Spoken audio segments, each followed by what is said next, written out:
لا حول ولا قوة إلا بالله العلي العظيم. بسم الله الرحمن الرحيم.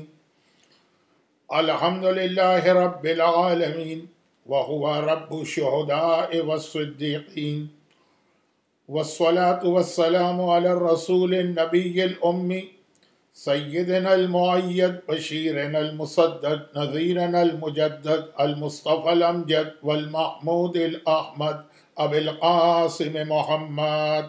اللهم صل على محمد وآل محمد وآله وإطرته وأهل بيته الطيبين الطاهرين الذين أذهب الله عنهم الرجس وطهرهم تطهيرا.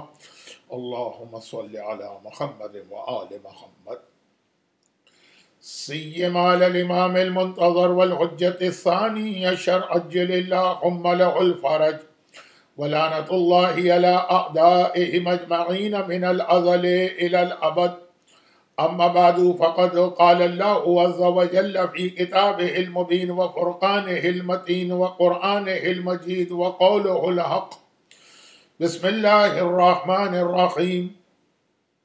يا أيها الذين آمنوا قوا أنفسكم وأهليكم نارا وقودها الناس والحجارة، وقال اجعلوا بيوتكم قبلة وأقيموا الصلاة وبشر المؤمنين. المرتضی سینٹر آکلینڈ میں ہمارے چوتھے امام امام زین العابدین علیہ الصلاۃ والسلام کی شہادت کے سلسلے میں 3 روزہ مجالس کے سلسلے کی آج یہ تیسری اور آخری مجلس ہے، اور اگرچہ شہادت کی تاریخیں ہونے کی وجہ سے مجھے ذکر امام بھی کرنا ضروری تھا، اور میں نے یہ کوشش کی کہ تھوڑے بہت واقعات ہمارے چوتھے امام علیہ الصلاۃ والسلام کے بیان کیے جائیں، لیکن اصلاً ہمارا ٹاپک ویسٹ میں اولاد کی تربیت کس طرح کی جائے۔ میں نے پہلی مجلس سے یہ عرض کیا تھا کہ ایک بہت بڑا ٹاپک ہے، اور 3 دن کے مجالس میں اسے مکمل طریقے سے بیان کرنا بہت مشکل ہے، لیکن انسان اگر سب کچھ مکمل طور پہ حاصل نہ کر سکے تو جتنا مل سکے فی الحال تو اسی کو غنیمت سمجھے۔ ہمارے چوتھے امام کے زمانے میں یہ والا مسئلہ بہت شدت سے سامنے آیا کہ اولاد کی تربیت ایسے ماحول میں کس طرح کی جائے جس میں ایک طرف تو پیسے کی کثرت ہو، دنیاوی ساری فیسلٹیز اور سہولتیں مل رہی ہوں، اور دوسری جانب جدید علوم اس کا بھی ایک ماحول بن رہا ہو۔ صرف یاد دہانی کے لیے ایک مختصر سی تاریخی حقیقت بیان کر دوں۔ ڈر لگتا ہے کہ اگر میں ذرا تفصیل میں چلا گیا تو آج تو آخری مجلس ہے، موضوع کہیں کا کہیں ہو جائے گا۔ چوتھے امام کی امامت 61 ہجرہ میں کربلا کے واقعے سے شروع ہوئی، اور 95 ہجرہ میں 25 محرم کو امام کی شہادت پر مکمل ہوئی۔ یہ جو تقریباً 35 ایئرز کا عرصہ ہے، اس میں اسلامی دنیا بہت زیادہ ایکسپینڈ ہوئی، اور مسلمان ان علاقوں میں پہنچے جہاں کا کلچر، جہاں کی سویلائزیشن، اور جہاں پر پہلے سے جو علم تھا وہ عرب کے مقابلے میں بہت زیادہ ایڈوانس لیول پر تھا۔ چوتھے امام کے زمانے ہی میں محمد بن قاسم سندھ میں انٹر ہوا، اور ملتان تک کے علاقے میں اس کی حکومت قائم ہوئی۔ تو ایک طرح سے سندھ اور ہند یہ دو کا ایکسس اسلامی دنیا میں چوتھے امام کے زمانے میں ہوا. دوسری جانب مسلم ابن قتیبہ وہ ان علاقوں میں انٹر ہوا جو افغانستان کے نارتھ میں ہے، ترکستان کا علاقہ اور آج کا رشیا اور آج کی بہت ساری اس کے اطراف کی اسٹیٹس، تاجکستان اور ترکمنستان اور دوسری اسٹیٹس. یہ بھی ایک بالکل نئی دنیا تھی، اس کا دروازہ کھلا عربوں کے لیے. تیسری جانب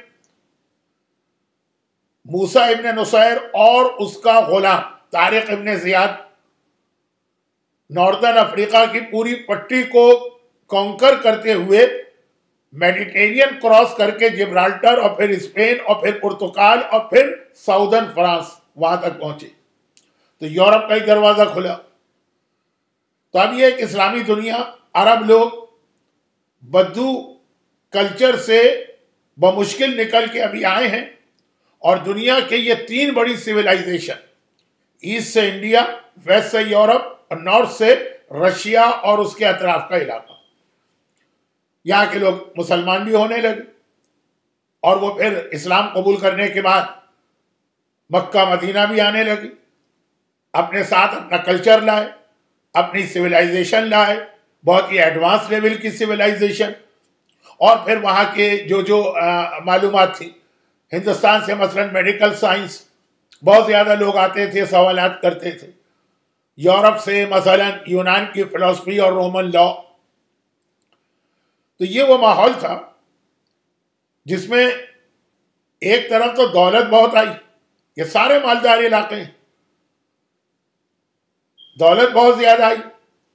جب دولت آتی ہے تو اپنے ساتھ بہت سارے پرابلم لے کے آتی، اور دوسری جانب ایک ڈومیننس والا کلچر اور سویلائزیشن آئی. تو اب زمانہ تقریباً وہ بن گیا جو اس وقت نارتھ امریکہ میں یا یورپ میں یا آسٹریلیا اور نیوزی لینڈ میں ہمارے بچوں کو فیس کرنا پڑ رہا ہے. اب ہم کو دیکھنا ہے کہ چوتھے امام نے اس زمانے میں ہمیں کیا کیا انسٹرکشنز دی. صرف یہ ڈرتے ہوئے کہ آج آخری مجلس ہے، شاید مجلس کے آخر تک میں اپنا موضوع کمپلیٹ نہ کر پاؤں، دو مختصر باتیں شروع میں عرض کر دوں.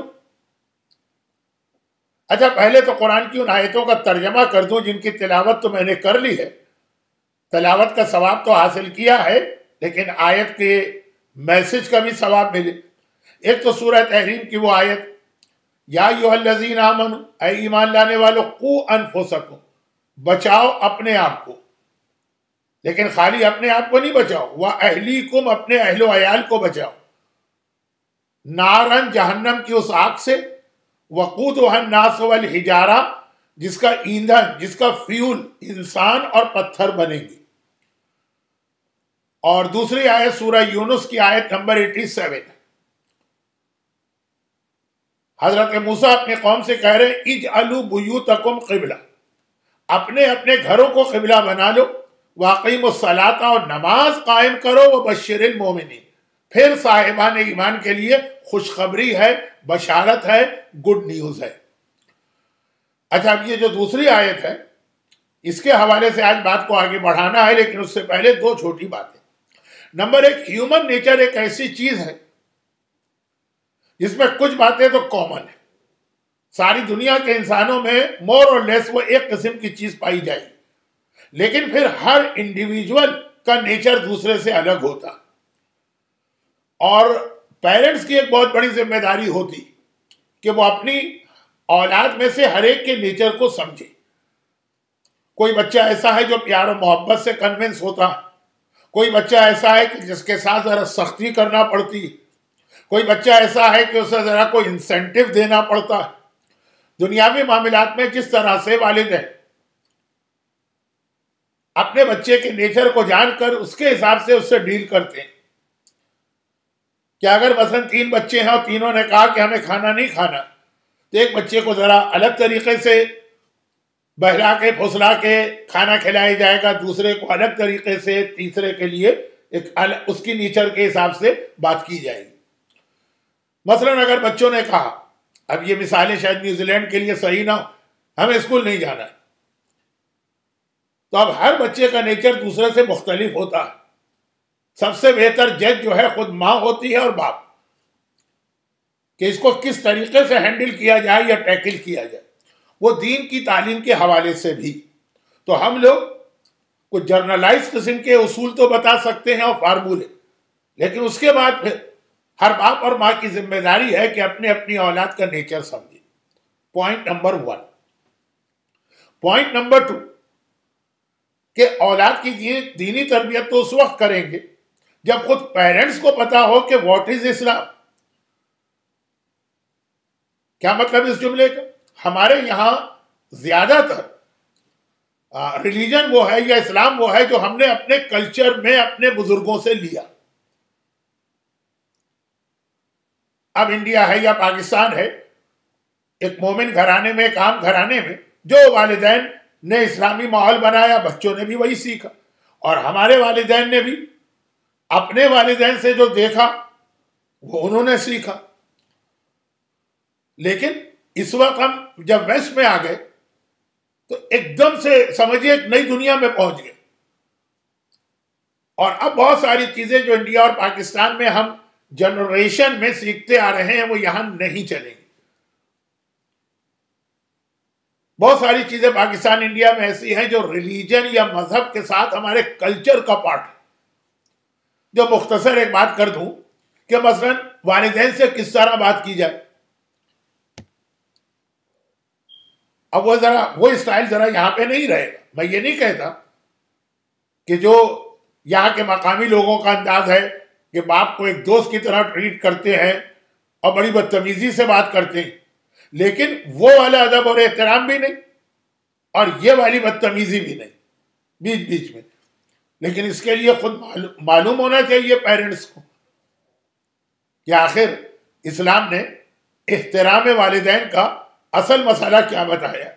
جو انڈیا اور پاکستان میں تھا وہ واقعی اسلام کا مسئلہ تھا کہ اس میں ہمارے بزرگوں نے کچھ اپنے کلچر کی وجہ سے پروٹوکول شامل کر دیے تھے. یہ ہمیں معلوم ہونا چاہیے.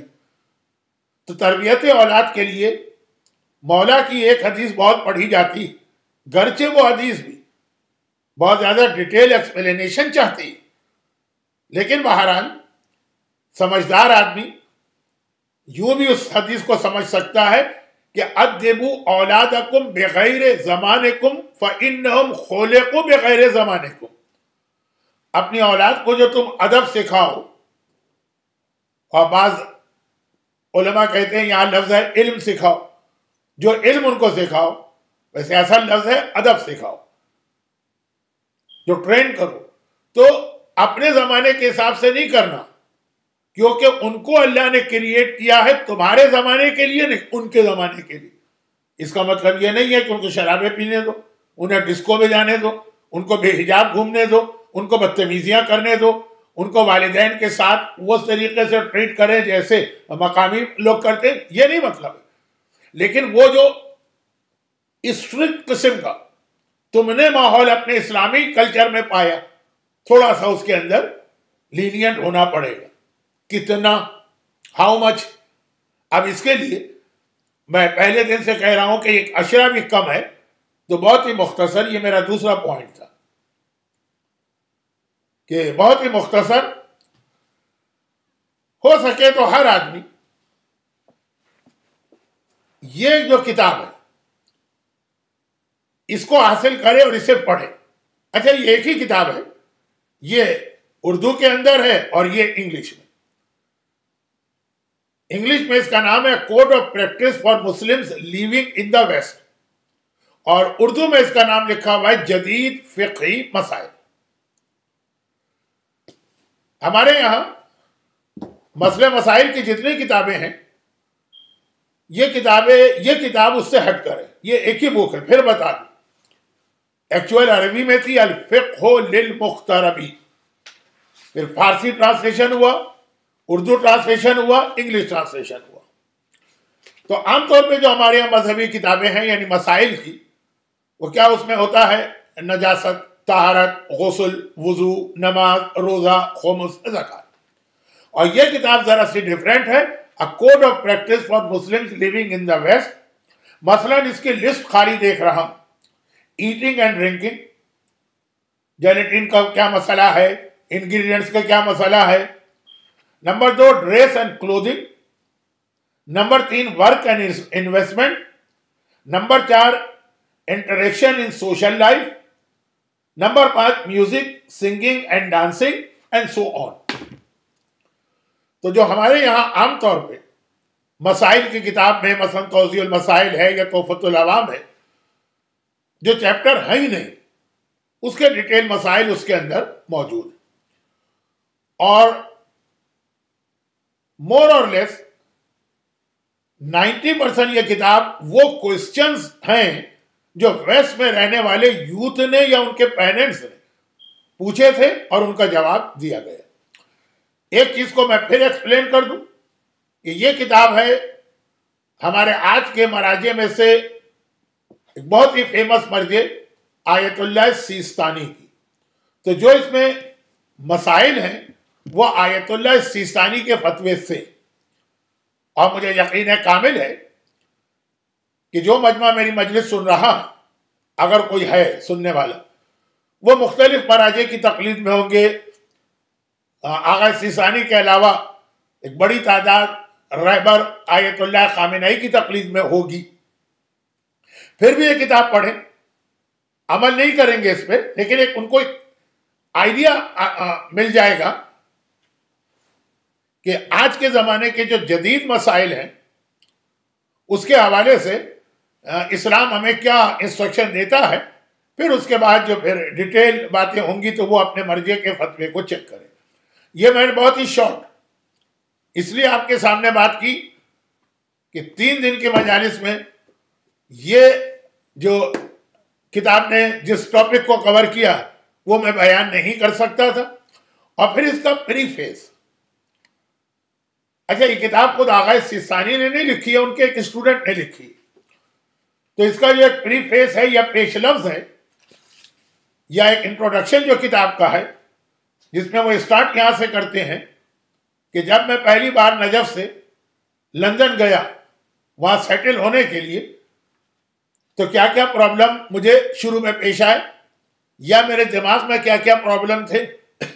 اسٹارٹ ہی اس بات سے کرتے ہیں کہ میں پلین میں بیٹھا، پلین اڑا، نان مسلم ملک کا پلین تھا اور مجھے میل سرو کیا گیا. پہلا سوال یہ کہ حلال ہے کہ حرام ہے کہ کھا سکتے ہیں، اور وہاں سے لے کے پھر پوری زندگی. تو اسی میں یعنی جو اس کا انٹروڈکشن ہے یا پریفیس ہے یا مقدمہ ہے یا تمہید ہے، اسی میں انہوں نے کوئی 15-20 وہ ایڈوائس دی ہیں جو اپنے ریلیجن کو بھی ویسٹ میں بچانے کے لیے ہیں کہ خود اپنے آپ کو کیسے بچاؤ، اور پھر اپنی اولاد کے لیے بھی ہیں. تو جس میں خاص طور پہ جو ایمفیسائز کیا گیا ہے وہ اس بات پر ہے کہ اپنا ایک فرینڈ سرکل بنائے. اب انڈیا اور پاکستان میں ہمارے ساتھ ایک پرابلم ہے جو ویسٹ میں نہیں.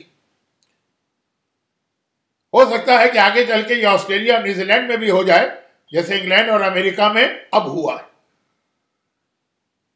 انڈیا پاکستان کا پرابلم یہ ہے کہ چونکہ کئی جنریشن سے ہم لوگ ایک جگہ رہتے آئے ہیں تو ہمارے ایک فیملی ہوتی ہے، ایکسٹینڈیڈ فیملی، اور اس میں ہمارا کوئی چوائس نہیں. ہم اپنی مرضی سے کوئی فیملی کو چوز نہیں کر سکتے کہ یہ ہمارا بھائی ہونا چاہیے، وہ ہماری بہن ہونا چاہیے، وہ ہمارا چاچا، وہ ہمارا ماما. وہ تو ہمیں بنے بنائے ملے، ہمیں انہیں قبول کرنا پڑے گا، ہمیں انہیں کے ساتھ رہنا پڑے گا. اب وہ اچھے ہوں تب بھی، وہ برے ہوں تب بھی. میں کراچی میں جانتا ہوں کتنے ایسے لوگ ہیں جو اپنے بچوں کو ہر گناہ سے بچاتے ہیں، پھر بھی ان کے بچے گناہ کرتے ہیں. کیوں؟ اس لیے کہ کزن کی برتھ ڈے میں گئے اور جانا بھی ضروری. وہ اس بچے کا فرسٹ کزن ہے، یعنی ہمارا بھائی ہے، اس کے بیٹے کی سالگرہ ہم کو جانا. اپنے گھر میں ہم نے اپنے بچے کو بچا لی، وہاں گیا.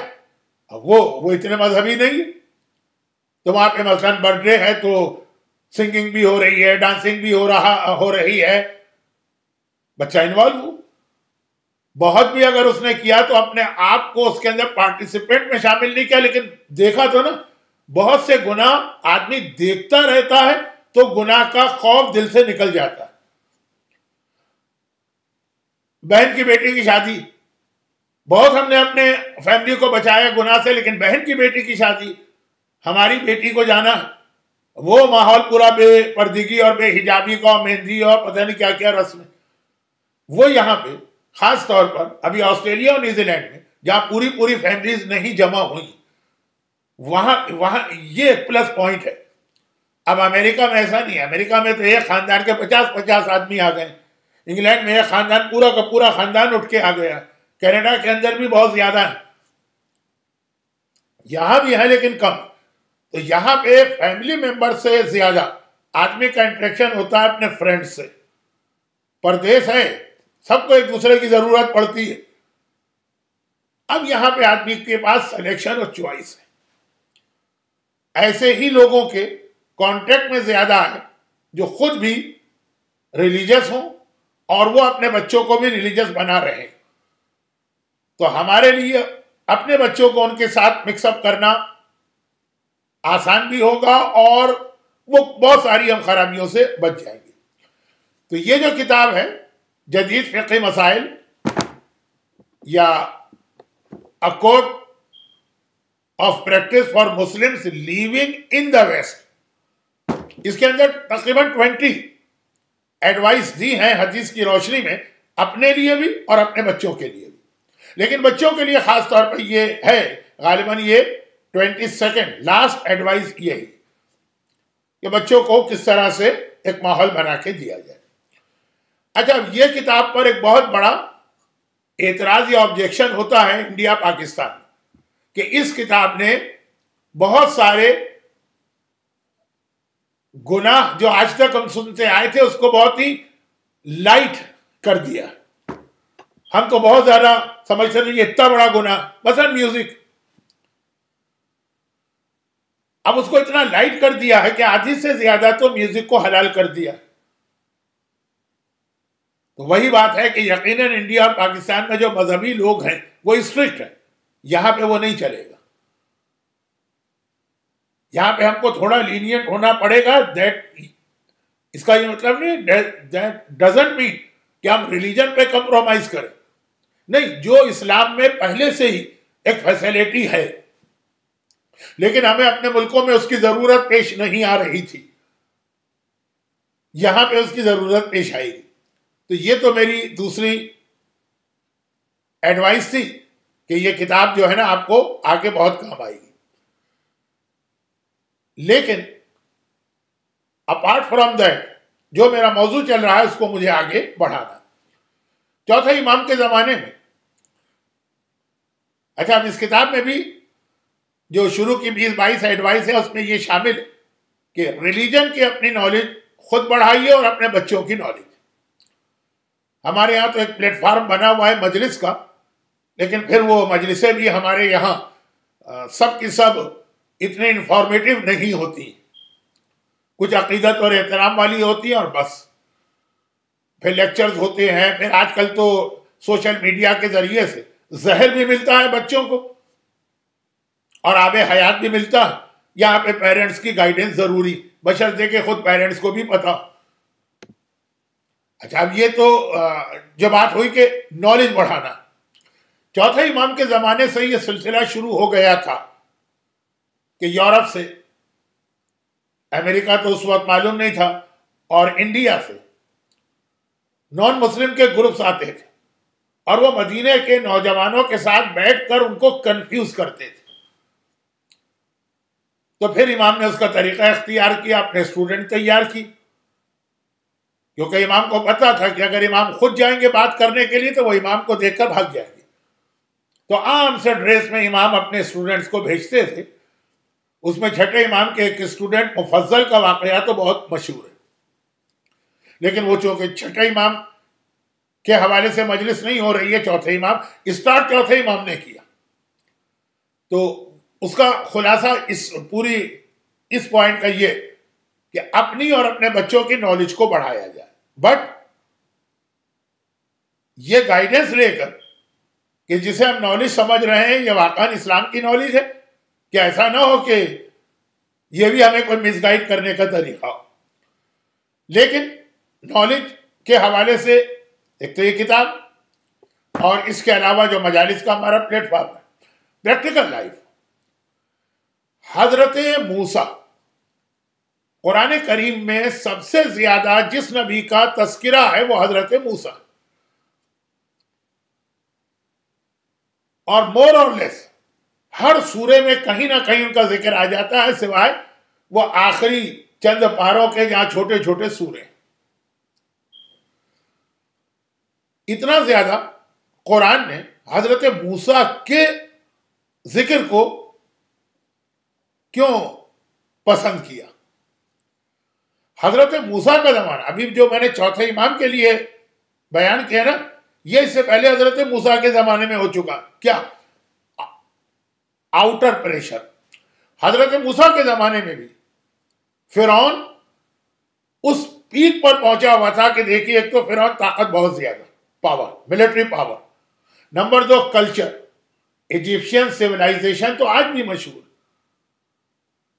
نمبر 3 دولت. Number 4 technology. یہ جو پیرامڈس آف مصر ہیں، آج بھی دنیا کی سمجھ میں نہیں آتا کہ کس ٹیکنالوجی سے استعمال کیا گیا. اب ایک جملہ میں کہتا ہوں، یہ آپ کو سمجھنا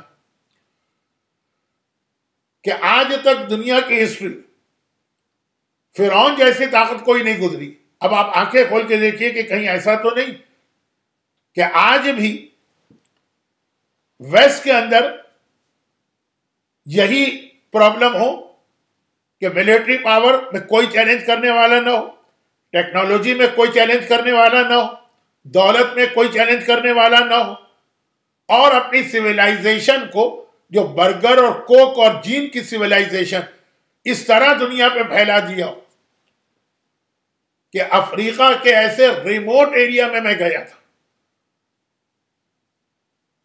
کہ جہاں لوگوں نے کبھی زندگی میں گاڑی کی شکل نہیں دیکھی، کار، لیکن وہاں بھی کوک کا ایک اسٹال لگا تھا. اور پاکستان کے ایسے ایسے علاقوں میں گیا کہ جہاں کھانے کے لیے لوگوں کے پاس نہیں تھا، ڈش اینٹینا وہاں بھی لگا تھا. یا فرعون کا زمانہ تھا اور یا پھر آج کا زمانہ. حضرت موسیٰ نے اپنی قوم کو فرعون سے نجات دلائی، لیکن بعد میں، پہلے جب فرعون والوں کا پریشر بہت تھا تو حضرت موسیٰ نے فرعون سے بچنے کے لیے سورہ یونس کی آیت 87 تلاوت کی، اجعلوا بیوتکم قبلہ، کہ باہر کا پریشر تو بہت زیادہ ہے، اسکول بھی خراب کر رہے ہیں، کالج بھی خراب کر رہے ہیں، یونیورسٹیاں بھی کرپٹ کر رہی ہیں، میڈیا بھی کرپٹ کر رہا ہے، کمپیوٹر بھی، انٹرنیٹ بھی، سوشل نیٹ ورکنگ، سب کچھ. اپنے گھروں کو قبلہ بنا دو. اجعلوا بیوتکم، اپنے گھروں کو بنا دو قبلہ.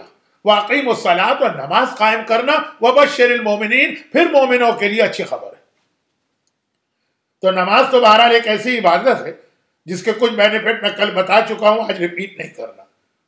تو نتیجہ یہ نکلا، خلاصہ یہ ہوا اس گفتگو کا کہ جب دنیا میں کوئی طاقت اتنی بڑی ہو جائے کہ اس کا کلچر ساری دنیا میں پھیل جائے اور وہ دولت کی وجہ سے ساری دنیا پہ اپنا سسٹم امپوز کرے، حتیٰ مومنوں کے بچے بھی محفوظ نہ رہے، تو تمہارا گھر وہ جگہ ہے جہاں تم اپنے اور اپنے بچوں کے ایمان کو بچا سکتے ہو. اس کو قبلہ بناؤ. اچھا، یہ تو قرآن کی آیت ہے. اب ایک حدیث سن لیجئے پیغمبر کی، اور اس کا رزلٹ نکال کے میں آپ کی 3 دن کی زحمت تمام کروں. شہر مدینہ، مسجد النبوی بھری ہوئی ہے لوگوں سے، کیونکہ اللہ کے رسول روزانہ آفٹر فجر ایک لیکچر دیتے ہیں، پھر تھوڑی دیر سوال جواب کا سلسلہ چلتا. اتنے میں ایک عورت اسما عرب میں ایک بہت ہی کامن نام تھا، ہر تیسری چوتھی عورت کا نام اسما ہوگا. ایک عورت اسما مسجد النبوی میں داخل ہوئی. اب چونکہ روایت میں لکھا ہے جو پڑھ رہا ہوں، لمبی تڑنگی، اس کی ہائٹ بہت زیادہ، اور آنے کے بعد سیدھا پیغمبر کے پاس گئی اور کہا کہ یا رسول اللہ، ہم مدینہ کی عورتوں میں ایک مسئلے پہ بڑا ڈسکشن ہو رہا اور ہم کنفیوز ہیں. ہم سیٹسفائی نہیں ہیں، لیکن آپ سے پوچھتے ہوئے ہر عورت گھبرا رہی کہ کہیں ایسا نہ ہو کہ یہ آپ کی توہین ہو جائے. تو میں نے کہا حق بات پوچھنے میں کیا حرج ہے؟ میں جاتی ہوں تم سب کی ریپریزنٹیٹیو بن کر. آج میں خود سے نہیں آئی ہوں، سارے مدینے کی عورتوں کو ریپریزنٹ کر رہی ہوں. اور ہم عورتوں کا مسئلہ یہ. اچھا اب یہ زمانہ ہے جب مدینے پر مسلسل اٹیک کیے جا رہے تھے، مکے کے کافر، خیبر کے یہودی، انہوں نے ڈائریکٹ اٹیک تو نہیں کیا لیکن سازشیں چل رہی تھیں.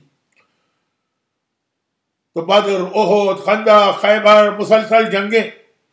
تو پیغمبر جہاد کا بہت زیادہ ثواب بتا رہے تھے.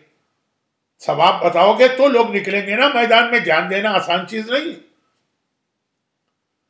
تو کہا یہ عورت اسما کہتی کہ یا رسول اللہ، ہم عورتوں میں ڈسکشن ہو رہا کہ اللہ سب کا اللہ، یعنی عورتوں کا بھی مردوں کا بھی. آپ سب کے رسول ہیں، مردوں کے بھی عورتوں کے بھی. اسلام سب کے لیے ہے، عورتوں کے لیے بھی مردوں کے لیے بھی. قرآن سب کے لیے ہے، مردوں کے لیے بھی عورتوں کے لیے بھی. پھر جتنی عبادتیں آپ نے بتائیں، نماز دونوں کے لیے، روزہ دونوں کے لیے، تلاوت قرآن دونوں کے لیے، اعمال دونوں کے لیے، جنت بھی دونوں کے لیے، جہنم بھی دونوں کے لیے. مگر ایک عبادت ایسی جو آپ نے خالی مردوں کو دے دی، عورتوں کو روک دی. چلیں اس میں بھی کوئی حرج نہیں، لیکن ثواب بھی سب سے زیادہ اسی کا بتایا. اگر ثواب نہ بتاتے اور کہتے یہ مردوں کی عبادت ہے، عورتوں کو کوئی کیئر بھی نہیں ہوتی، لیکن ثواب بھی سب سے زیادہ اسی کا بتا رہے ہیں. جنت جہاد کرنے کے اندر ہے، شہید کا اتنا ثواب ہے.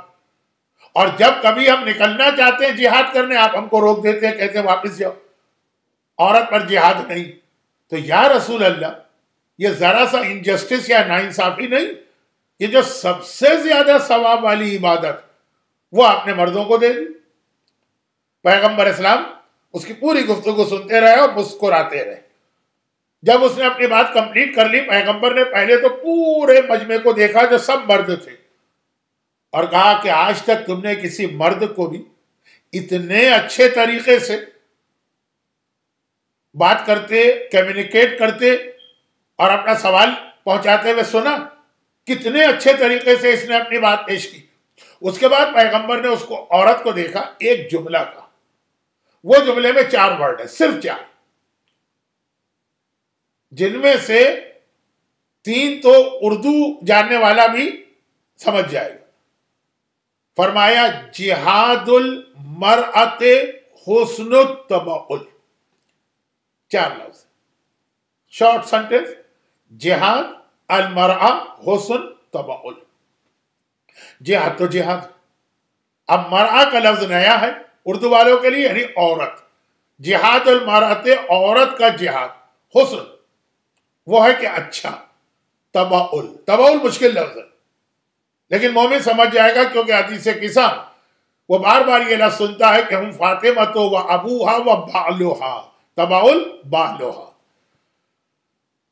ترجمہ یہ ہوا کہ عورت کا جہاد ہے اپنے گھر کا نظام اچھے طریقے سے چلا لے، اپنے گھر کو اچھے طریقے سے سنبھالے عورت، یہی اس کا جہاد ہے، وہی اس کو ثواب ملے گا.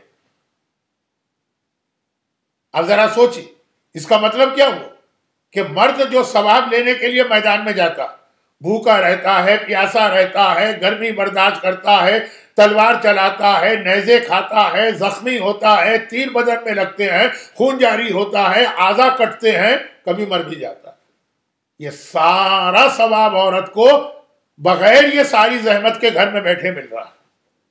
جہاد المرأۃ حسن التبعل. اس کو وہی سارا ثواب مل رہا ہے، لیکن نہ نیزہ، نہ زخم، نہ ہڈی ٹوٹی، نہ مری، نہ وہ گرمی برداشت کی جو میدان کی گرمی.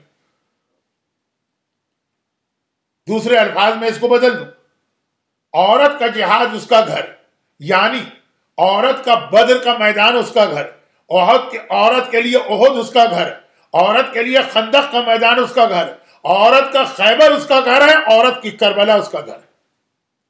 یہ ہے ویسٹ میں اولاد کو تربیت دینے کا بیسک یونٹ.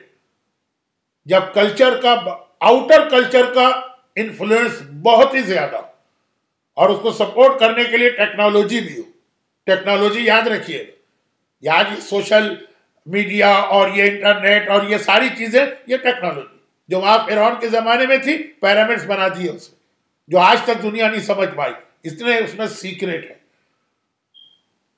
تو ٹیکنالوجی ہو جو سپورٹ کر رہی ہے اس انفلوئنس والے کلچر کو، جو بظاہر تو ایک کوک کا اور ایک برگر کا اور ایک جین کا نام ہے، لیکن وہ تین چیزیں نہیں ہیں، وہ پورا ایک سسٹم۔ اس وقت گھر، اجعلوا بیوتکم قبلہ، اپنے گھروں کو مضبوط بناؤ۔ مرد 24 گھنٹے گھر میں نہیں بیٹھ سکتا۔ اب یہاں پہ ویسٹ میں جو سب سے بڑا پرابلم یہ ہے کہ ہماری عورتوں کو بھی گھر میں نہیں بیٹھنے دیا جا رہا، اور اس کے اثرات پھر پاکستان میں بھی آئے ہیں، انڈیا میں بھی آئے۔ مجبوریاں بھی ہوتی ہیں، بعض اوقات گھر میں غربت اتنی ہوتی، لیکن مسئلہ یہ نہیں ہے، وہ چند گھر ہے۔ اصل مسئلہ یہ کہ وہی جو میں نے کہا کہ کلچر کا انفلوئنس اتنا کہ بہت ساری لگژریز اس کو نیسیسٹیز بنا دیا، اور اس کے لیے اب ایک آدمی کی تنخواہ سے گزارا نہیں ہوتا، بیوی کو بھی کام کرنا۔ یہ جو فاؤنڈیشن اسٹون تھا نا تربیت اولاد کا، اس فاؤنڈیشن اسٹون کو ہٹا دیا۔ اب جیسے آج اسمارٹ فون کے بغیر کسی کا گزارا نہیں ہے، اسمارٹ فون جو ہے وہ لگژری ہے، وہ نیسیسٹی نہیں ہے، لیکن ایسا سسٹم بنا ہے کہ وہ نیسیسٹی بن گئے۔ اچھی اچھی گاڑیاں، پورے بہترین مکان، وہ مارگیج لینا ہے تو مارگیج لینا ہے تو شوہر اگر گھر کا خرچہ چلانے کے لیے جاب کرے گا تو بیوی مارگیج کو پیمنٹ کرنے کے لیے جاب کرے گی۔ جب سسٹم ایسا بن جائے تو اس میں ایک آدمی، دو آدمی، چار آدمی اس کو نہیں روک سکتے۔ لیکن پہلا مرحلہ یہ آتا کہ آدمی حتی الامکان اپنے گھر کو قبلہ بنائے، یعنی کوشش یہ کرے کہ جو گھر کی ملکہ ہے، جو پیغمبر نے کہا عورت کا جہاد وہ گھر سے باہر نہ نکلے، باہر نہ نکلنے کا مقصد قیدی نہیں، یعنی وہ اپنے گھر کی ڈیوٹی انجام دے، اگر اسے باہر نکلنا پڑے تو پارٹ ٹائم۔ اور آج کی یہ جو کلچر کی خرابی ہے، اس کا ایک فائدہ بھی کہ اب کتنے ہی ایسے جاب ہو گئے ہیں جو عورت گھر میں بیٹھے بیٹھے بھی کر سکتی، بلکہ میں تو کتنی ایسی خواتین کو جانتا ہوں جو گھر سے نکلے بغیر گھر میں بیٹھ کر زیادہ کما رہی ہیں اس وقت سے جب وہ گھر سے باہر نکلتی۔ یہ اس میں سوچنا پڑے گا، یہ پلان کرنا پڑے گا۔ یہ تربیت اولاد یہاں سے شروع ہوتی، کیونکہ ماں کے اثرات سب سے زیادہ بچے پہ پڑتے ہیں۔ وہ کل بھی آپ نے چھٹے امام کے زمانے کا واقعہ سنا۔ ہمارے بڑے بڑے علماء، ہمارے بڑے بڑے مجتہدین، کبھی تو میرا دل جل کے رہ جاتا ہے، دل چاہتا ہے کہ ان امام کے صحابیوں کے حالات آپ کو سناؤں، ایسے دلچسپ حالات و واقعات کہ آپ کو واقعاً کسی ٹی وی سیریل کا مزہ آئے گا۔ دل چاہتا ہے کہ ان علماء اور مجتہدین کے حالات آپ کو سناؤں جو ہمارا پاسٹ ہیں، جن کی وجہ سے آج ہم امام سے کنیکٹڈ ہیں۔ ٹائم نہیں ہوتا، چیزیں اتنی ساری۔ تو ہمارے یہاں مثلا حالات اور واقعات میں ایک شیخ مرتضیٰ انصاری کا نام آتا، اور میں اکثر کہتا رہتا ہوں کہ اگر کوئی شیعہ تاریخ محمد ابن یعقوب کلینی سے لے کر آج آغا سیستانی اور آغا خامنائی تک بھری پڑی اتنے بڑے بڑے مجتہدین اور مراجع سے، ایسے ایسے نائب امام ہم کو ملے کہ باقی مسلمانوں کو تو ایسے امام نہیں ملے جیسے ہمارے نائب امام، اور اس شان کے ساتھ انہوں نے علم اور تقوی کے ساتھ شیعت کو پروموٹ کیا، جہاں ضرورت پڑی ہے تو اپنی جانیں بھی قربان کی۔ شہید اول کے حالات دیکھیں کس مظلومیت سے مارا گیا، شہید ثانی کے حالات دیکھیں کس مظلومیت کے ساتھ شہید کیا گیا۔ انڈیا کے لوگ جانتے ہیں شہید ثالث جو آگرہ میں دفن ہے کس مظلومیت کے ساتھ ان کو شہید کیا گیا، اور یہ سب ٹاپ لیول کے مراجع ہیں۔ لیکن اگر یہ کہا جائے کہ پوری شیعہ تاریخ میں سب سے بڑا مجتہد کون، ایک نام لینا بہت مشکل ہو، بہت بھی اگر ہم لوگ کہیں تو کہیں گے کہ نہیں بھائی ون نہیں، ٹاپ 10 بتائیے. ٹاپ 10 کی تو اجازت دی, لیکن بہرحال اگر کوئی کہے کہ نہیں ٹاپ 10 تو زیادہ ہو گئے, کوئی ایک نام بتائیے, وہ شیخ مرتضی انصاری ہوں. اب یہ شیخ مرتضی انصاری ہمارے ایسے عالم ہیں جن کو خود امام زمانہ نے آ کر کہا کہ تم مجتہد. ایک تو یہ ہے کہ عالم ترقی کرے, علم حاصل کرے, بہت بڑا مجتہد بن جائے, اور علماء مانے, دوسرا مجتہد مانے, اس کے اسٹوڈنٹ مانے. یا جو ہمارے یہاں انڈیا پاکستان کا طریقہ آج کل ہو گیا ہے, اپنا پروموشن خود کرو, جو یوٹیوب میں ہوتا, خود ہی اپنے نام کے ساتھ مجتہد لکھ دو. لیکن ایک ہے کہ امام زمانہ آ کر کہیں کہ تم مجتہد ہو. شیخ مرتضی انصاری جب بہت بڑے مجتہد بن گئے, پوری شیعہ یونائٹ ہو گئی ان کی تقلید پر. اور پرانا زمانہ تھا, بہت پرانا نہیں ہے, یہ تقریباً 100-200 سال پرانی بات ہے. تو اس وقت تک ٹیررزم اتنا تھا نہیں, بڑے سے بڑے مجتہد کا گھر کا دروازہ کھلا رہتا تھا, جس کا دل چاہے چلا جائے, نہ کوئی سیکیورٹی چیک, نہ کوئی پہلے سے اپوائنٹمنٹ, اور جو چاہے پوچھو. تو مرجے کا گھر تو ہر وقت بھرا رہتا ہے سوال کرنے والوں سے. ہاں ایک ٹائم ہوتا ہے کہ شام کو مثلا وہ 4 سے 6 ملیں گے, اس وقت جس کا دل چاہے آئے, بھرا ہوا ہے مرجے کا شیخ مرتضی کا گھر. اور مرجے کے پاس تو پوری اسلامی دنیا سے لوگ آتے ہیں, اور نجف, قم, کربلا, مکہ, مدینہ, یہ تو وہ شہر ہیں جہاں نئے نئے فیسز آتے رہتے ہیں ظاہرین. ایک ایسا آدمی داخل ہوا جو اتنی گریسفل پرسنالٹی تھی کہ اس کو دیکھ کے وہ پورا مجمع جو تھا وہ انڈر پریشر ہو گئے.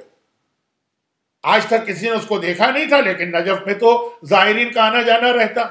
وہ آگے آئے اور کہا کہ یا شیخ, ایک پرابلم پیش آ گیا, اور وہ یہ ہے کہ ایک عورت پر اللہ کا عذاب آیا, وہ مسخ ہو گئی.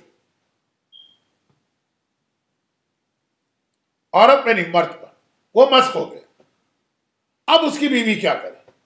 مسخ, میم سین خ یا خا, مسخ کے معنی ہے جو پرانی قوموں پہ اللہ عذاب دیتا تھا ان کو انسان سے چینج کر دیتا تھا, جانوروں میں یا پتھروں میں. مکے میں ایک طویل عرصے تک وہ عورت رہی تھی جس نے رسول خدا کی مخبری کرنا چاہی, یعنی جب وہ ہجرت کر رہے تھے تو کافروں کو بتانا چاہا, اس پر عذاب آیا اور پتھر کی بن گئی. یہ عذاب کیا کیسے میں؟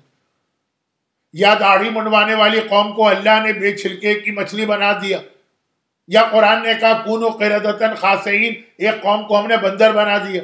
یہ مسخ ہے, انسان سے جانور بن جانا, انسان سے پتھر. تو کہا کہ ایک آدمی پہ عذاب خدا آیا اور وہ مسخ ہو گئے. اب اس کی بیوی کیا کرے؟ شیخ مرتضی انصاری نے کہا کہ اول تو تمہارا سوال انکمپلیٹ ہے, اور دوسرا تمہارا سوال غلط ہے. وہ آنے والا مسکرایا, کہا اچھا پہلے یہ بتائیے انکمپلیٹ کیوں ہے؟ کہا انکمپلیٹ اس لیے ہے کہ جب اللہ کسی کو مسخ کرتا ہے تو 2 قسمیں, یا اسے جانور بناتا ہے یا اسے پتھر بناتا ہے. دونوں کا مسئلہ الگ الگ ہے, پہلے کلیئر کرو کہ کیا. اس آدمی نے کہا اچھا آپ ہی بتائیے. کہا اگر اس کو جانور بنا دیا تو اس کی بیوی, اور ایک ٹیکنیکل مسئلہ ہے یاد رکھیے گا, اس میں لوگ دھوکہ کھاتے ہیں, اس کی بیوی اپنے آپ کو طلاق والی سمجھے, اور طلاق کے بعد کا ایک عدہ ہوتا ہے 3 مہینے, وہ رکھے اور آزاد. اور اگر پتھر بنا دیا ہے تو اس کی بیوی اپنے آپ کو بیوہ سمجھے, اور وفات کا یا بیوگی کا عدہ ہے جو 4 مہینے 10 دن ہوتا. دونوں عدے ہیں, ڈیوریشن میں فرق ہے. وہ 4 مہینے 10 دن عدہ رکھ کے اپنے آپ کو آزاد سمجھے. سوال کرنے والے نے کہا وجہ؟ کہا کہ اسلام میں ایک مسئلہ ہے نا کہ اگر کوئی آدمی مر جائے تو امام کی حدیث ہے کہ مر گیا, روح نکل گئی, وہ پتھر کی طرح ہو گئے. تو اگر یہ پتھر بن گیا سمجھو روح نکل گئی, وہ مسئلہ موت کا چلے. اور ایک ہے کہ اگر کوئی آدمی پاگل ہو جائے, زندہ ہے, چل رہا ہے, پھر رہا ہے, کھا رہا ہے, پی رہا ہے, عقل نہیں رہی, تو اس کی بیوی اپنے آپ کو طلاق والی سمجھے گی. تو اگر جانور بنا دیے تو اس کا مطلب زندگی ہے, کھانا ہے, پینا ہے, چلنا ہے, عقل نہیں, وہ مسئلہ چلے گا. آنے والا مسکرایا, کا اچھا یہ تو آپ نے یہ بتا دیا کہ انکمپلیٹ مسئلہ میں نے پوچھا, اب آپ کہہ رہے ہیں غلط پوچھا, وجہ؟ کہا یہ جو سوال ہے یہ پیغمبر اسلام سے پہلے کا. قرآن نے کہا وما کننا معذبین وانت فیہم، اے حبیب اب تمہارے آنے کے بعد تمہاری امت پر یہ والا عذاب نہیں آئے گا جو موسیٰ کی امت اور عیسیٰ کی امت اور ابراہیم کی امت پہ آیا. یہ تمہاری امت پہ نہیں آئے گا، یہ رحمت للعالمین کو اللہ نے گفٹ دیا. تو اب یہ والا عذاب کسی پہ نہیں آ سکتا ہے کہ اللہ اس کو مس کر کے پتھر بنا دے یا بندر بنا دے. آنے والا مسکرایا اور ایک جملہ کہا یا شیخ انت مجتہد حق، میں گواہی دیتا ہوں کہ یقیناً تو مجتہد. اب یہ جملہ جو کہے اور آغائے سیستانی سے کہے، آغائے خامنائی سے کہے، تو پورا مجمع چوکے گا کہ کون آدمی آ گیا جو اتنے بڑے بڑے مراجع کو یہ سرٹیفکیٹ دے رہا ہے. شیخ مرتضیٰ انصاری کو یہ کہے، سب نے چوک کے دیکھا کوئی نظر نہیں آ رہا. آنے والا غائب ہو گیا. ایک نے نہیں دیکھا تھا، پورے بھرے کمرے نے دیکھا تھا. سب سمجھ گئے کہ اس طرح سے غائب ہو جانا تو اللہ کی ایک ہی حجت کی نشانی ہے. یہ زمانے کے امام آئے تھے، چنانچہ پھر تو شیخ مرتضیٰ انصاری کا جو احترام ہوا. لیکن عورتیں گئیں ان کی ماں کے پاس اور کہا کہ ہم آپ کو مبارکباد دینے آئے. بیٹا ترقی کر لے تو والدین کو مبارکباد دی جاتی ہے نا. ہم آپ کو مبارکباد دینے آئے. ایسا بیٹا آپ کا نکلا کہ امام زمانہ آ کر اس کو مجتہد کی سند دے کے جا رہے. ماں نے سنا، کہا ہوگا. ارے ہوگا کیا، آپ کو تو خوش ہونا چاہیے. بیٹے کی کامیابی پہ تو ماں خوش ہوتی ہے. کہا کہ میں نے اتنی زحمت سے اپنے بیٹے کو پالا کہ اگر تم لوگ آ کے کہتے کہ میرا بیٹا نبی بن گیا ہے تب بھی مجھے حیرت نہ ہوتی. عورتیں حیران ہو گئی. ہر ماں اپنی اولاد کو محنت سے پالتی ہے، آپ نے کیا کیا؟ کہا میں نے اس کو اتنے شرعی طریقے سے پالا، ہر گناہ سے بچایا، اس کی خاطر اپنے آپ کو زحمت میں ڈالا کہ اندازہ کر لو کہ بغیر وضو کیے ہوئے میں نے کبھی اسے دودھ تک نہیں پلایا. خالی یہ ایک چیز نہیں ہے، یہ تو ایک مثال دے رہی. وہ ماں کہہ رہی دودھ تک اس کو نہیں پلایا ہے، چاہے سردی کا کتنا ہی سخت زمانہ کیوں نہ. 100 سال پہلے یہ پانی وانی گرم نہیں ملتا تھا جو آپ نے نل کھولا اور ٹھنڈا پانی اور گرم پانی آنے لگا. کڑکڑاتے جاڑے میں اگر بچے نے رات کے 2 بجے دودھ مانگا تو میں نے ٹھنڈے پانی سے وضو کیا اور اسے دودھ پلایا. طہارت کا اعلیٰ ترین معیار. اس طرح گھر کا ماحول، اس طرح ماں. اچھا خالی ماں نہیں ہے، واقعہ تو چونکہ ماں کا آگے باپ کی بھی اتنی ہی برابر کی ذمہ داری، سپورٹنگ رول ہے باپ کا برابر سے. تو پہلے تو اب میں یہ نہیں کہہ رہا ہوں کہ ہمارے یہاں پاکستان میں کچھ عورتیں ہیں جنہوں نے یہ واقعہ سنا تو بس اس کی کاپی کی کہ جب دودھ پلائے تو صرف وضو کر کے دودھ پلائے. اس واقعے میں اصل پوائنٹ یہ نہیں ہے. اصل پوائنٹ یہ ہے کہ پہلے گھر کا پورا ماحول مذہبی بنا دیں، پہلے گناہوں سے بچائیں. یہ جو اس نے کیا یہ تو اپنی طرف سے والنٹیئر ایک اچھا کام کیا، یہ بعد میں. پہلے ہر حرام کو اپنے گھر سے نکالیں. قرآن کریم نے کہا، ادھر حضرت موسیٰ نے کہا اپنے گھر کو قبلہ بنا. تو ہم نے قرآن سے پوچھا قبلہ کسے کہتے ہیں؟ موسیٰ نے کہا قبلہ بناؤ. تو واٹ از قبلہ؟ قرآن کیا کہہ رہا ہے؟ سورہ آل عمران، ان اول بیت وضع للناس للذی ببکۃ مبارکہ. یہی آیت آگے چل کے مکمل ہوتی ہے وَلِلَّهِ عَلَى النَّاسِ حِجُّ الْبَيْتِ مَنِ اسْتَطَاعَ إِلَيْهِ سَبِيلًا. اگر استطاعت ہے تو حج کے لیے جاؤ. یہی آیت جو میں نے شروع میں پڑھا یہ کمپلیٹ یہاں ہوتی ہے. شروع کہاں سے ہوئی؟ کہ سب سے پہلا گھر جو قبلہ بنا وضع للناس، جو قبلہ بنا، 2 خاصیتیں بتائیں، بکہ میں ہے اور مبارکن برکت والا. یہ 2 پوائنٹ یاد رکھیں. بکہ میں، بکہ کیا ہے؟ مکے کے کئی ناموں میں سے ایک نام بکہ. لیکن آپ مجھے بتائیے کہ مشہور نام کیا ہے؟ مشہور نام تو مکہ ہے نا. قرآن کو کہنا چاہیے تھا کہ یہ وہ گھر ہے، یہ قبلہ جو مکے میں. ہمیشہ مشہور نام کے ذریعے سے تعارف کرایا جاتا. اب مثلا مغربی دنیا کا ایک طریقہ کہ اصل سٹی بہت چھوٹا ہوتا، سب قریب میں اس کے سبرب ہوتے ہیں. اب جہاں میں رہتا ہوں میلبرن سی بی ڈی بہت چھوٹا ہے، لیکن جس محلے میں ہوں بلکہ ہماری کمیونٹی کی اکثریت سبرب میں رہتی ہے. لیکن ہم پاکستان میں جاتے ہیں تو کہتے ہیں میں میلبرن میں رہ رہا ہوں. آسٹریلین گورنمنٹ کے قانون کے اعتبار سے میں میلبرن میں نہیں رہ رہا ہوں. یہی آکلینڈ ہوگا کہ آکلینڈ کا جو سٹی سینٹر ہے یا سی بی ڈی ہے یا ڈاؤن ٹاؤن ہے، پتہ نہیں وہاں کیا کہتے ہیں، وہ ہوگا چھوٹا. باقی لوگ جو اطراف میں ہیں وہ سبرب ہوں گے جن کا پورا سسٹم اور لوکل گورنمنٹ سب کچھ الگ ہوگی. لیکن اگر آپ پاکستان جائیں گے کہیں گے میں آکلینڈ میں رہتا ہوں، کیونکہ آکلینڈ مشہور ہے، کیونکہ میلبرن مشہور ہے. تو قرآن کو تو کہنا چاہیے تھا مکہ. اچھا ایسا بھی نہیں کہ لفظ قرآن استعمال نہیں کرنا چاہتا، قرآن میں مکے کا نام 2-3 دفعہ آیا. بکہ کیوں کہا؟ بکہ کے معنی ہے رونا، گڑ گڑانا. اب رونے کی 2 قسمیں. قرآن نے بکہ کہہ کے رونے کی طرف اشارہ کیا. موسیٰ نے کہا اپنے گھر کو قبلہ بنا. کیسا قبلہ؟ جو رونے والا. کیا مطلب رونے سے؟ کہ اپنے گھر میں رونے کا سسٹم لاؤ. 2 رونے ہیں، ایک ہے امام حسین کے غم میں رونا، عزاداری جو چوتھے امام نے قائم کی. یہ سلسلہ اپنے گھر میں رکھیں. اور آج کل تو یہ انٹرنیٹ کی وجہ سے اگر صحیح مجلسیں ہوں تو آپ کو ایک الگ سے اہتمام کی ضرورت.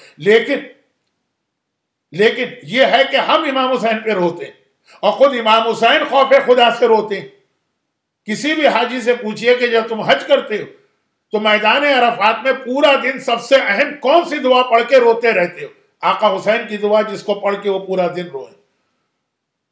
تو گھر کہا قبلہ بناؤ. قبلہ کیا کہا؟ جو رونے والی جگہ، یعنی اپنے گھروں کو رونے والا ماحول بناؤ. رونے کا مطلب یہ نہیں کہ ہر وقت روتے رہو. 2 چیزیں ہوں، ایک اہل بیت کا ذکر رہے اور ایک خوف خدا رہے. یہ بہت اہم چیز ہے آج کے دور. چوتھے امام سے، چوتھے امام کے حالات بھی بیان کر رہا ہوں. وقت تقریباً مجلس کا پورا ہو گیا، اب تو مصائب کا وقت آ رہا، تو بات کو سمیٹتا ہوں. چوتھا امام، انا رجل عاص لا اصبر عن المعصیہ فاذنی بموعظہ. جاء رجل الی علی ابن الحسین. ایک آدمی آیا چوتھے امام کے بعد، کہا مولا میں رجل عاص، ایک گناہ گار. بہت سے ایسے گناہ گار ہیں جنہیں ریئلائز ہوتا ہے کہ ہم گناہ گار ہیں، لیکن لا اصبر عن المعصیہ، کیا کروں؟ گناہ سے صبر نہیں ہوتا. یعنی گناہ کا وقت آتا ہے تو میں روک نہیں پاتا اپنے آپ کو. فاذنی بموعظہ، مجھے کوئی ایڈوائز کیجیے. امام نے کہا سن، افعل 5 اشیاء، 5 کام کر لے، میں تجھے گناہ کی اجازت دیتا ہوں. وَأَذْنِبْ، گناہ کر لے، مَا شِئْتَ، جو تیرا دل چاہے، ہر گناہ کی پرمیشن. اوہو یہ تو بہت آسان ہو گیا، صرف 5 کام. 5 کام کرو، 50,000 گناہ کی پرمیشن لے جاؤ. مولا جلدی سے بتائیے کیا کام؟ کہا کہ اگر تجھے گناہ کرنا ہے تو اطلب موضع لا یراک اللہ فی، ایسی جگہ جا کے گناہ کر جہاں اللہ تجھے نہ دیکھ رہا ہو. ایک طریقہ یہی ہوتا ہے نا کہ آپ کو گورنمنٹ کا قانون توڑنا ہے تو آپ ایسی جگہ جا کے توڑیں کہ جہاں نہ پولیس وہاں پہ ہو، نہ وہ CCTV کیمرے لگے ہوں. جب کوئی دیکھے گا ہی نہیں تو قانون توڑو. کہا گناہ کرنا ہے یعنی اللہ کا لا بریک کرنا ہے نا، تو اطلب موضع، ایسی جگہ جاؤ جہاں کو اللہ تجھے دیکھ ہی نہ رہا. وَأَذْنِبْ مَا شِئْتَ، میں تجھے پرمیشن دیتا ہوں، کر لے گناہ. سر جھکا کے کہا مولا ایسی کون سی جگہ ہے جہاں اللہ نہ دیکھے؟ وہ تو ہر جگہ دیکھا. کہا اچھا تو پھر فَالثَّانِي، دوسرا کام کر لے. اخرج من ولایت اللہ وَأَذْنِبْ مَا شِئْتَ، جہاں جہاں تک اللہ کی حکومت ہے نا اس سے باہر چلے جاؤ، جو گناہ دل چاہے کر. آسٹریلیا کا لا بریک کرنا، آسٹریلیا سے نکل کے کہیں اور جاؤ، وہاں جا کے لا بریک کرو. نیوزی لینڈ کا قانون توڑنا ہے، نیوزی لینڈ کو چھوڑ کے چلے جاؤ کسی اور جگہ، وہاں جا کا قانون توڑو. تو سنا ہوگا نا کہ ایک صاحب انگلینڈ سے اپنے بچے کو لے کے پاکستان آئے، کراچی ایئرپورٹ پہ اترتے ہی کس کے 5 تھپڑ لگائے، اس کے 2 مکے لگائے. یہ کیا ہوا؟ ایئرپورٹ پہ قدم رکھا ہے، بچے کو مار رہے ہو. بچے نے کیا کیا؟ کچھ بھی تو نہیں کیا. کہا اس نے سب کچھ انگلینڈ میں کیا، لیکن وہاں کا قانون اتنا سخت تھا میں بچے کو کچھ کہہ نہیں سکتا. وہ فوراً پولیس کال کر لیتا آج آیا ہوں تو آج وہاں کا بدلہ لے رہا ہوں. تو یہی طریقہ ہے کہ قانون توڑنا ہے کسی کا نا، کسی گورنمنٹ کا، تو وہاں سے باہر چلے جاؤ. اللہ کا قانون توڑنا ہے تو جہاں جہاں تک اللہ کی حکومت ہے اس سے باہر چلے جاؤ. اب وزن معاشیت، میں اجازت دیتا ہوں گناہ کرو. سر جھکا کے کہا مولا اس کائنات میں کوئی جگہ ایسی نہیں ہے جو اللہ سے باہر. کہا اچھا تو پھر ایک کام کرو کہ لا تاکل رزق اللہ وزن معاشیت. گناہ جو آدمی کرتا ہے اس کے لیے طاقت چاہیے بدن میں. اندھا آدمی نامحرم کو دیکھ سکتا ہے، بہرا آدمی گانے سن سکتا ہے، گونگا آدمی غیبت کر سکتا ہے. طاقت چاہیے نا. طاقت کس سے ملتی ہے؟ جو تم کھاتے ہو. اللہ کے رزق کو مت کھاؤ، پھر جو گناہ دل چاہے کرو. مولا تو سارا کائنات میں جو پیدا ہوتا ہے اللہ کے حکم سے پیدا ہوتا ہے. کہا اچھا تو پھر فرابع منہا، چوتھا کام یہ کر لو کہ اذا جاءک ملک الموت لیقبض روحک فلا. کچھ ایسے ہر ملک میں کچھ ایسے علاقے ہوتے ہیں جہاں پولیس بھی قدم رکھتے ہوئے گھبراتی ہے. امریکہ میں شکاگو بہت مشہور ہے، کراچی میں ایک زمانے میں لیاری بہت مشہور تھا. تو پھر ایسا کرو کہ جب خوب گناہ کرو، جب ملک الموت آئے نا تو اس کو بھگا دینا. ایسے علاقے جہاں لوگ پولیس کو بھگا دیتے ہیں پھر وہ قانون توڑتے ہیں. وہاں شراب کی بھٹیاں بھی ہوتی ہیں، وہاں جوئے کے اڈے بھی ہوتے ہیں، اس کو بھگا دینا پھر گناہ کرو. تو مولا یہ کیسے ہو سکتا؟ ملک الموت کو بھگانے کی طاقت تو کسی فرعون میں نہیں ہے، نمرود میں نہیں ہے، تو صادق حسن میں کہاں سے ہے؟ تو کہا اچھا پانچواں کام اذا ادخلک مالک فی النار فلا تدخل فیہا. بھئی اللہ کیا کر لے گا؟ نعوذ باللہ. تمہارے گناہ کے نتیجے میں تمہیں جہنم میں ڈالے گا نا. تو جب اللہ جہنم میں کا حکم دے اور تجھے جہنم میں ڈالا جائے فلا تدخل فیہا، اکڑ کے کھڑے ہو جانا میں تو نہیں جاتا جہنم میں، جو دل چاہے کر. کہہ دینا فرشتوں سے جو دل چاہے کر لو، پھر میں اجازت دیتا ہوں گناہ کرو. سر جھکا کے کہا مولا وہاں تو ساری بولتی بند ہو جاتی ہے، ساری طاقت ختم. امام نے کہا پھر کیا سمجھ کے گناہ کر رہے ہو؟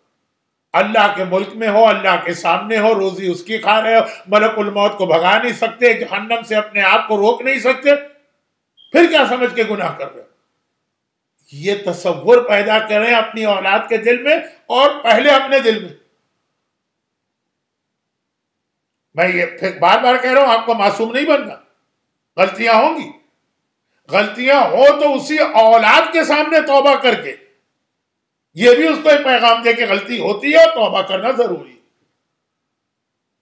تو اب یہ بکا رو، خوف خدا سے رو، ہر وقت نہیں رو، 24 گھنٹے نہیں رو، لیکن ایک گھر میں ایک ماحول ہو، پتہ چلے کہ یہ گھر میں رہنے والے اللہ سے ڈرتے. ساتویں امام اس بشر کے گھر کے سامنے سے گزر رہے تھے. مغرب کا وقت تھا، اس کے گھر میں ڈانس اور میوزک کی محفل سجی ہوئی تھی، گانا بجانا ہو رہا ہے، شراب پی جا رہی ہے. امام نے کنیز سے پوچھا کہ گھر کس کا ہے؟ کہا یہ بشر کا. کہا بشر آزاد ہے کہ غلام؟ کنیز کو غصہ آ گئے. کہا کہ اے شخص تجھے نہیں پتا وہ بغداد کا سب سے مالدار شخص ہے، اپنے زمانے کا وہ بل گیٹس ہے مثلا، تو اسے غلام کہہ رہا ہے؟ امام نے کہا لگتا ہے کہ ہاں واقعا اللہ سے بھی آزاد ہے اور قیامت سے بھی آزاد ہے. یہ تصور گھر میں پیدا کریں کہ نہیں ہم اللہ سے اور قیامت سے آزاد نہیں ہیں. یہ دونوں رونے. اور پھر کہا مبارکہ قبلے کی دوسری خاصیت قرآن نے بتائی، وہاں برکت ہوتی ہے. تو اولاد کی تربیت کے لیے گھر میں وہ ساری چیزیں لے کر آئیے جو برکت لانے والی ہیں. برکت کیا؟ برکت ہوا میں اڑنے والی چیز ہے. جیسے یہ ٹیلی ویژن وغیرہ کے سگنل ہوا میں ہوتے ہیں، آپ کے پاس کوئی ریسیور ہوتا ہے تو آپ وہ سگنل کیچ کرتے ہیں، آپ کا موبائل وہ سگنل لیتا.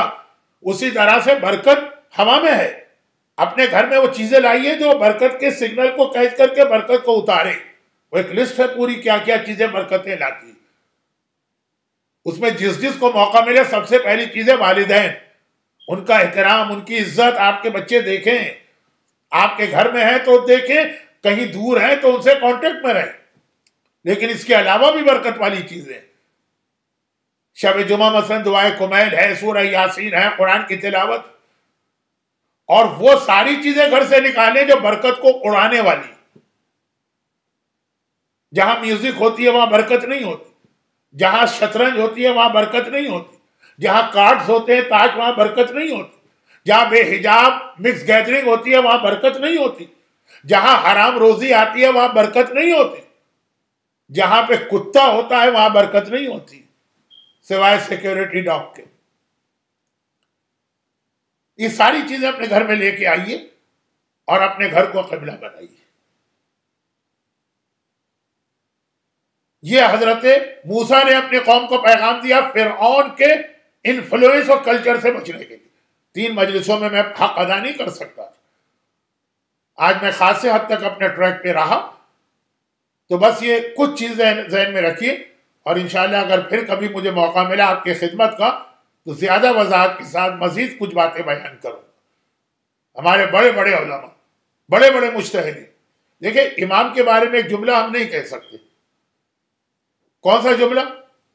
یہ چوتھے امام تھے، کاش ہم بھی ویسے بن جائیں، نہیں کہہ سکتے، لیکن امام خمینی کے لیے کہہ سکتے ہیں، آغا خوئی کے لیے کہہ سکتے ہیں، آغا سیستانی کے لیے کہہ سکتے ہیں کہ کاش ہم بھی ویسے بن جائیں، کیونکہ وہ ہمارے اور آپ کی طرح سے عام گھرانوں میں پیدا ہوئے، وہ امتی گھر ہے، وہ امام کی طرح سے نور اول کی خلقت نہیں۔ ان کو کس چیز نے، سیستانی کو سیستانی، خامنائی کو خامنائی، خوئی کو خوئی، خمینی کو خمینی، مجلسی کو مجلسی، ہلی کو ہلی، توسی کو توسی بنائے۔ وہ وہی کچھ والدین کا حصہ، کچھ ماحول، دوستوں کا ماحول بہت اہم چیز ہوتی ہے، کچھ ٹیچر کا رول، جو کل آپ نے یزید کے بیٹے کا واقعہ سنا، کچھ پیٹ میں جانے والے لقمے کی تاثیر،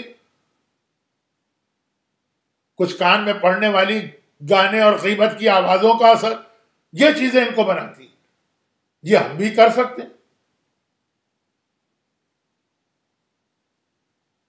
لیکن یہ جملہ میں نے ابھی کہا کہ اگر ہم میں سے کوئی کہے کہ مجھے سیستانی اور خامنائی نہیں بننا، مجھے علی اور حسین بننا، تو اس کو اپنے دماغ کا علاج کرانا۔ یہ آدمی پاگل ہے۔ وہ جو 12 امام 14 معصوم، انبیاء تک یہ نہیں سوچ سکتے کہ ہم ان جیسے بن جائیں۔ مجتہدین کے لیے ہم سوچ سکتے ہیں کہ ہمارے بچے ویسے بن جائیں، ان کے بارے میں نہیں سوچ سکتے، ان کے مقام کو کوئی نہیں پا سکتا۔ بعد از خدا بزرگ تو ہی قصہ مختصر، مگر پھر اندازہ کریں کتنا عظیم ہوگا وہ شخص کہ خود امام اس کے بارے میں کہیں کہ مجھے اس کی مدد چاہیے۔ وہ امام جسے کائنات میں کوئی میچ نہیں کر سکتا، جس جیسا کائنات میں کوئی ہو نہیں سکتا۔ جب علی خیبر کے لیے چلے تو واحد سپاہی تھے، اس سے پہلے کئی دنوں تک دوسرے جاتے رہے، علی واحد تھے جنہوں نے پلٹ کے دیکھا بھی نہیں کہ کوئی میرے ساتھ آ رہا ہے کہ نہیں آ رہا، پیغمبر سے پوچھا تک نہیں کہ مجھے آپ بھیج تو رہے ہیں، میری فوج کہاں؟ اکیلا علی کافی۔ مگر کچھ شخصیتیں اتنی گریٹ ہوتی ہیں کہ امام بھی کہتا ہے کہ مجھے اس کی ضرورت۔ اور آپ کے ذہن میں جو نام آیا ہوگا، آج میں چوتھے امام ہی کے مسائل 2 دن سے پڑھ رہا ہوں، تیسرے دن بھی انہی کے مسائل اسی شخصیت کے حوالے سے پڑھنا۔ عباس، یہ کربلا کا عجیب مجاہد ہے۔ یہ ایک جملہ پہلے میرا سن لیجئے، پھر چند منٹ مسائل۔ اہل بیت کا گھرانہ پوری کائنات کا مشکل کشا ہے۔ کائنات میں کوئی مشکل میں پھنسے، گرفتار ہو جائے، اہل بیت اس کی مدد کو آتے ہیں۔ لیکن اگر کبھی اہل بیت کسی پریشانی میں مبتلا ہو تو کوئی ان کی بھی مدد کو آتا؟ عباس اہل بیت کے مشکل کشا کا نام۔ کربلا میں چل کے دیکھ لیجیے، بچے ہیں تو ان کے دل کا سہارا عباس، بیویاں ہیں تو ان کو ڈھارس ہے عباس سے، عباس کی ماں ام البنین ہے تو اس کو یقین ہے عباس پر۔ یہ بچے جو کربلا میں پیاسے تھے نا، یہ زندان شام تک پیاسے گئے ہیں۔ تبھی روایتوں میں ہے کہ شام کے قید خانے میں زینب بیٹھ کے نماز پڑھتی تھی، بیٹا آنے والی غذا اور پانی اتنا کم ہے کہ بچوں کا بھی پیٹ نہیں بھرتا، زینب پیاسی، بچے وہاں تک پیاسے، مگر پہلے 3 دن جب پیاسے تھے تو الاتش الاتش کہتے تھے، اب جب پیاس اور بڑھ گئی تو خاموش ہو گئے، جبکہ اور اب تو فریاد بھی بڑھنا چاہیے، خاموش ہو گئے، کیونکہ کربلا میں 3 دن یہ پیاس کی فریاد نہیں کر رہے، جب تک عباس زندہ تھا تب فریاد کر رہے کہ یہ معلوم تھا کوئی پانی لانے والا۔ فرات کے کنارے عباس کا علم کیا ٹھنڈا ہوا، بچوں کے منہ پہ مہر لگ گئی، معلوم ہے کہ اب پانی کی فریاد کرنا بیکار ہے، پانی لانے والا رہا ہی نہیں۔ یہی سیدانیوں کی حالت، یہی بیویوں کی حالت، یہی آقا حسین کی کیفیت۔ آقا حسین امام وقت، امام معصوم۔ عربی شاعر نے ایک شعر کہا، ایک مرثیہ کہا عباس کے حال میں، مرثیہ کہنے کے بعد جب اس نے دوبارہ پڑھا تو پہلا شعر ہی اس کو آقا حسین کی توہین لگا، اس نے مرثیہ بند کر کے رکھ دیا۔ میں آقا عباس کی ایسی تعریف کروں کہ میرے مظلوم آقا حسین کی توہین ہو؟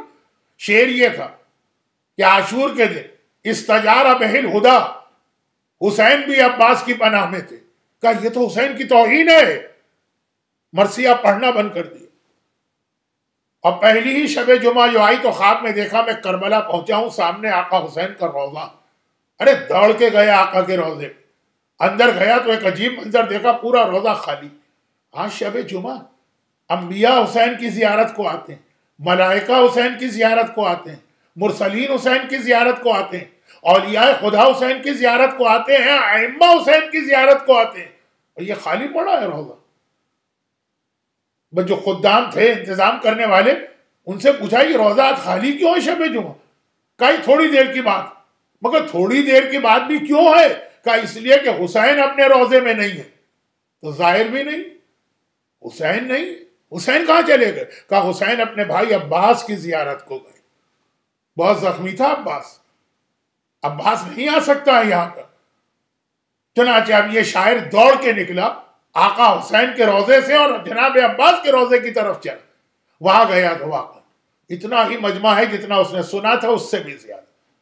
راستہ بناتا وہ آقا عباس کی زری کے سرانے پہنچا، دیکھا وہاں آقا حسین کھڑے ہوئے ہیں، عباس کی زیارت پڑھ رہے، السلام علیکہ ایھا العبد الصالح المطیع للہ ولرسولہ۔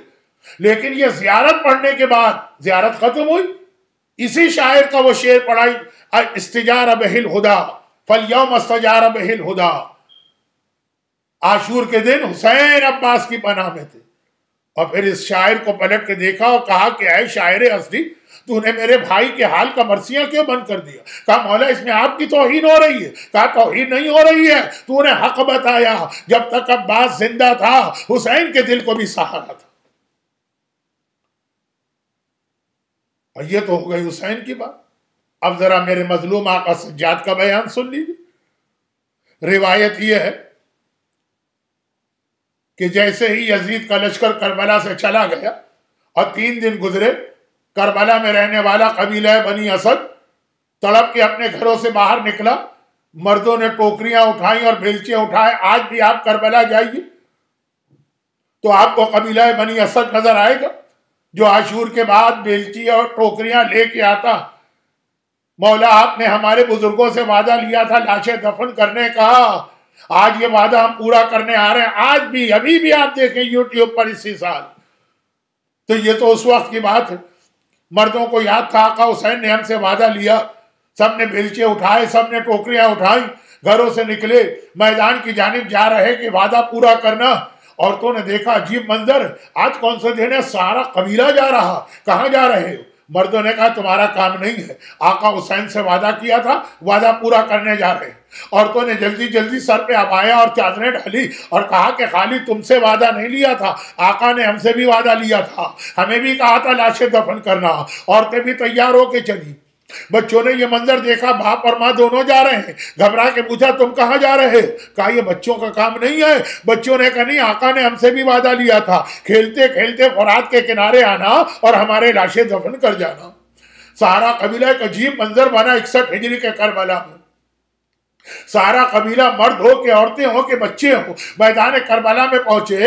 اتنا تو پتا لشکر یزید اپنے لاشیں لے گیا. یہ جو لاشیں پڑے ہیں یہ حسینی لاشیں، مگر کسی لاشیں کی پہچان نہیں ہو رہی ہے. کیسے دفن کریں پتہ نہیں چل پا رہا. غلام کون ہے، صحابی کون ہے، شہزادہ کون ہے، کیسے پتہ چلے؟ پتہ چہرے سے چلتا ہے سب کے سر کاٹ لیے گئے ہیں، پتہ لباس سے چلتا ہے سب کے لباس لوٹ لیے گئے ہیں. سردار قبیلہ نے کہا آقا ہماری مجبوری دیکھ رہے، ہم لاشیں نہیں پہچان سکتے، اور ایک بڑی قبر کھودیں، سارے لاشیں ایک ساتھ اس میں برابر سے دفن کر دیں، جسے گنج شہیدہ کہتے ہیں.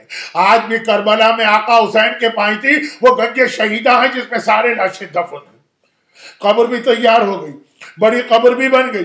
اب لاشیں اٹھانے کا وقت آیا. پہلا لاشا اٹھانا چاہتا ہے سردار کہ کوفے کی طرف سے ایک آواز آئی ٹھہر جا، میرا انتظار کر لے، میں آ رہا ہوں. پلٹ کے دیکھا اونٹ پہ سوار کوئی مسافر چلا آ رہا ہے، اونٹ دوڑاتا ہوا، لیکن عجیب مسافر ہے. اونٹ پر بیٹھا ہے، مسافر ہے، مگر گلے میں توق ہے، ہاتھوں میں ہتھ کڑی ہے، پاؤں میں بیڑی ہے. ایسا مسافر تو کبھی نہ دیکھا.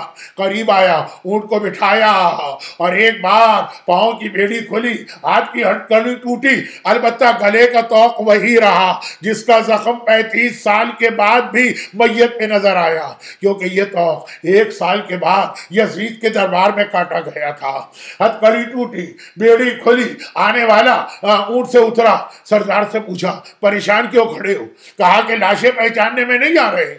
آنے والے نے کہا تو کیوں گھبراتے ہو، میں آ گیا ہوں. اٹھاؤ یہ لاشا حبیب ابن مظاہر کا، یہ مسلم ابن اوسجا کا، یہ لاشا شوذب کا، یہ لاشا عابس کا، یہ لاشا ہلال ابن نافع بجلی کا، یہ لاشا جون غلام حبشی کا. ایک ایک لاشے کے قریب جاتے، نام بتاتے، لاشیں اٹھواتے جاتے، گنج شہیدہ میں دفن کرتے جاتے، یہاں تک کہ ایک لاشا نظر آیا.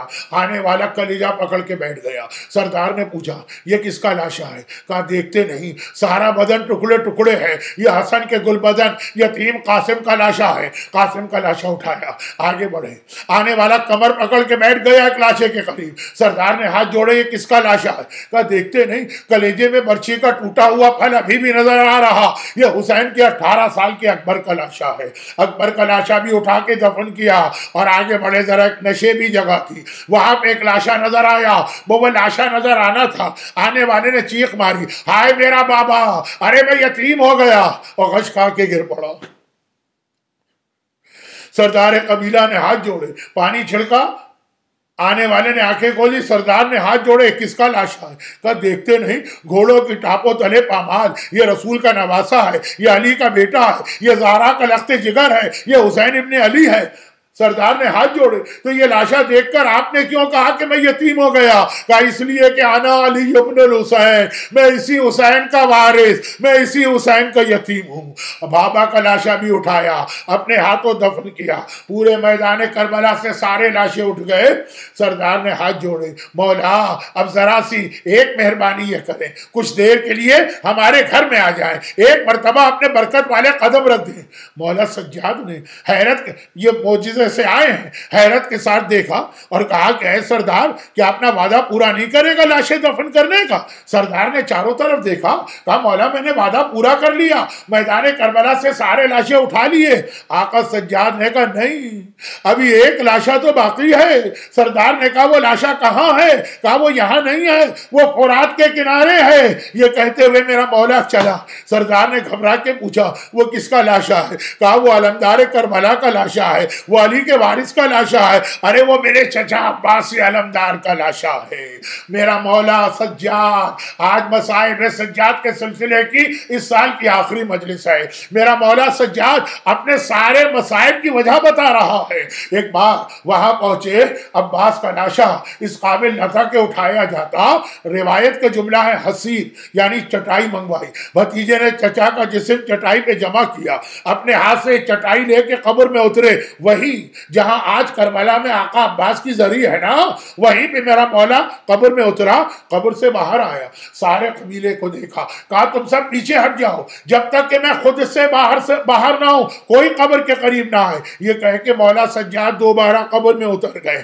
راوی کہتا ہے بہت دیر گزر گئی، بہت دیر گزر گئی، مولا کی کوئی خبر نہیں آ رہی ہے. میں گھبرا گیا، مولا خیریت سے تو ہیں؟ میں چپکے سے قریب آیا اور میں نے جھانک کے عباس کی قبر میں دیکھا کہا ایک عجیب منظر دیکھا، ارے سجاد کے مصائب کی وجہ میں نے ایک عجیب منظر دیکھا، عباس کے سینے پر سر رکھے ہوئے سجاد لیٹے ہیں، چچا کا سینہ ہے، جوان بھتیجا جو امام وقت ہے، جو امام زمانہ ہے، چچا کے سینے پہ لیٹا ہے اور ایک ہی جملہ کہہ رہا ہے، اے میرے غیور چچا آپ یہاں آرام کر رہے، میں آپ کو بتانے آیا ہوں آپ کی بہنوں پہ کیا گزر رہی ہے۔ اے میرے غیرت مند چچا آپ کی جن بہنوں کے سر سے کبھی گھر کے صحن میں بھی چادر نہ اتری، آج وہ بے مقنع چادر کے قیدی بنا کے بازاروں میں جا رہی، درباروں میں لے جائی جا رہی، بلوائے عام میں جا رہی، ظالم کے دربار میں جا رہی۔ ارے میرا چچا عباس نہ رہا تو میرے گھر والوں کی چادریں چھن گئی۔